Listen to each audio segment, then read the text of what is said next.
आपको बता दें, दिल्ली में आम आदमी पार्टी उम्मीदवारों की बैठक खत्म हो गई है। केजरीवाल के घर ये अहम बैठक हुई। आप नेताओं की बैठक केजरीवाल के घर पर रखी गई हुई थी, जो अब खत्म हो गई है। आपके सभी 70 उम्मीदवार इस बैठक में शामिल थे। सीएम आतिशी, मनीष सिसोदिया भी इस बैठक का हिस्सा थे। तो अब ये बैठक खत्म हो गई है। 70 उम्मीदवारों की ये बैठक, आपके सभी 70 उम्मीदवार जो थे केजरीवाल के घर पर मौजूद थे। केजरीवाल के आवास पर यह बैठक रखी गई थी। सीएम आतिशी भी इस बैठक का हिस्सा और मनीष सिसोदिया भी इस बैठक में मौजूद रहे। तो कल परिणामों की घोषणा होनी है। कौन जीतेगा कौन हारेगा ये कल साफ हो जाएगा। लेकिन उससे पहले आप उम्मीदवारों की ये बड़ी बैठक कई मायनों में ये अहम मानी जा सकती है।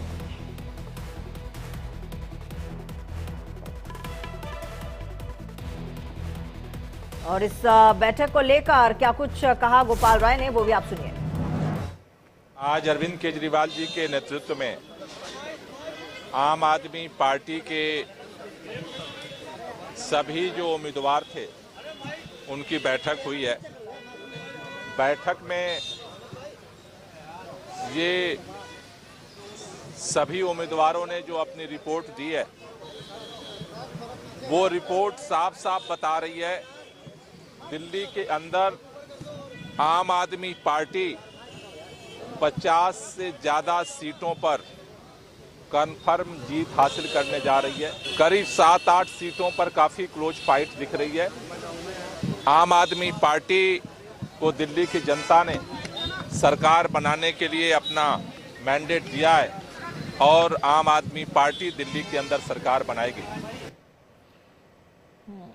और हमारे साथ इसी खबर पर नवीन निशांत इस वक्त जुड़ चुके हैं। नवीन, गोपाल राय को हम सुन रहे थे, हालांकि हर पार्टी अपनी जीत को लेकर आश्वस्त है। अभी भी कल पूरा साफ हो जाएगा कि आखिरकार सत्ता पर कौन काबिज होगा। लेकिन गोपाल राय का कहना है कि 50 से ज्यादा सीटें आ रही हैं हमारी।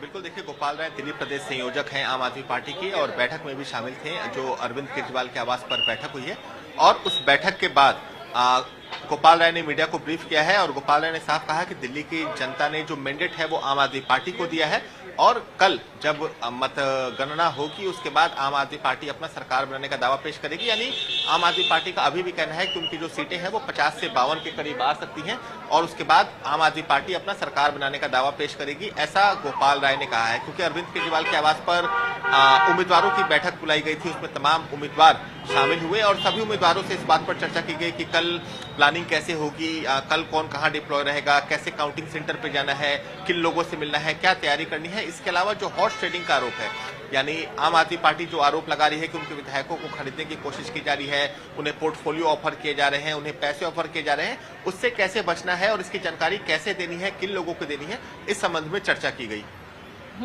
और नवीन, इस बैठक के मायने और भी अहम हो जाते हैं क्योंकि एक के बाद एक चुनाव, कह सकते हैं मतगणना से पहले और चुनाव होने के बाद जो एक के बाद एक आम आदमी पार्टी की तरफ से ये भी कहा जा रहा है हॉर्स ट्रेडिंग को लेकर जो आपने बात कही, और साथ ही साथ तमाम चीजें जो है वो सामने आ रही हैं। ये बैठक उन मायनों में भी काफी ज्यादा अहम हो जा रही है। क्या आगे का खाका तैयार किया जा रहा है? बिल्कुल, देखिए, आमतौर पर ऐसा होता है जब चुनाव बीत जाते हैं, यानी जब वोटिंग हो जाती है और जो काउंटिंग के बीच का समय होता है वो किसी भी पॉलिटिकल पार्टी के लिए काफी अहम होता है। और कल आम आदमी पार्टी ने ये आरोप लगाया कि उनके विधायकों से संपर्क किया जा रहा है, उन्हें पोर्च करने की कोशिश की जा रही है, यानी उन्हें खरीदने की कोशिश की जा रही है। और ये काफी अहम हो जाता है क्योंकि ऐसा पहली बार नहीं है जब आम आदमी पार्टी ने ये आरोप लगाया है। इससे पहले भी 2 से 3 बार आम आदमी पार्टी आरोप लगा चुकी है।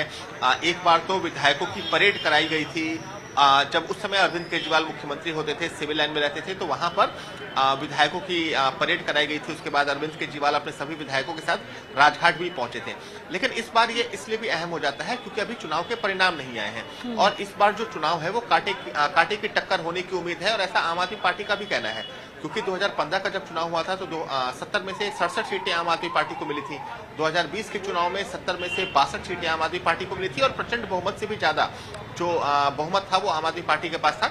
लेकिन इस बार आम आदमी पार्टी को भी ये बात पता है कि स्थिति उतनी साफ नहीं है, उतनी ज्यादा क्लैरिटी नहीं है और आम आदमी पार्टी को भी ये लग रहा है कि 52 से 55 सीटें उन्हें मिल सकती हैं। तो ऐसे में ये डर भी है कि कहीं उनके विधायकों को खरीदा ना जाए, उन्हें तोड़ा ना जाए, क्योंकि कुछ विधायक इस बार आम आदमी पार्टी के जो उम्मीदवार हैं वो ऐसे हैं जो दूसरे दलों से आए हैं, यानी भाजपा से आए हैं, कांग्रेस से आए हैं। तो तमाम परिस्थितियों को देखते हुए कह सकते हैं कि एक बेहतर कोऑर्डिनेशन के लिए आज अरविंद केजरीवाल के आवास पर बैठक हुई थी। उसमें तमाम जो उम्मीदवार हैं उन्हें जानकारियां दी गई कि कैसे उन कॉलों को रिकॉर्ड करना है, अगर कोई पर्सनली मिलने आता है तो उसे रिकॉर्ड करना है, इसकी जानकारी किसे देनी है।